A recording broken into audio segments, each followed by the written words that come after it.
Hello, আমি অন্তরা তোমাদের কাছে একটা নতুন ভিডিও নিয়ে চলে এসেছি। প্রথমেই জানাই বড়োদেরকে আমার প্রণাম জানাই এবং ছোটোদেরকে অনেক ভালোবাসা জানাই। শুভ নববর্ষের প্রীতি শুভেচ্ছা অভিনন্দন জানাই। নতুন বছরে নতুন প্রচেষ্টা একটা আমার। তো তোমাদের কাছে নতুন কিছু কাজ করলে অবশ্যই আমি ভিডিওতে শেয়ার করার চেষ্টা করি। আমি যতটা পেরেছি ছোট্ট ছোট্ট ক্লিপ দিয়ে ডিটেলিংসে এই ভিডিওটা আনার চেষ্টা করেছি। তোমরাও জানিও কীরকম ভিডিওটা লাগলো, আমার হাতের কাজ কীরকম লাগলো। ভালো লাগলে অবশ্যই ভিডিওটাকে শেয়ার করো, কমেন্ট করো, ঠিক আছে?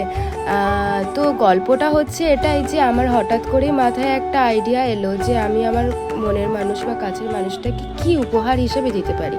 দিয়ে ভাবলাম যে হ্যাঁ, এটা তো করা যেতেই পারে। আমি কোনোদিনই করিনি, এটাই আমার ফার্স্ট টাইম। তো যাই হোক, তোমরা জানিও। আমি তাই মনের মানুষটাকে, কাছের মানুষটাকে এই উপহার হিসেবেই দিলাম। অবশ্যই ভিডিওর পিছনে দেখতে পাবে তার ছবি, তাকে কেমন লাগছে, কীরকম লাগছে। তো তোমরাও যদি চাও তাহলে কিন্তু অবশ্যই আমার সাথে যোগাযোগ করতে পারো তোমাদের প্রিয় মানুষটাকে একটু অন্য ধরনের উপহার হিসেবে দেওয়ার জন্য। তোমরা জানিও কীরকম লাগছে। ধন্যবাদ।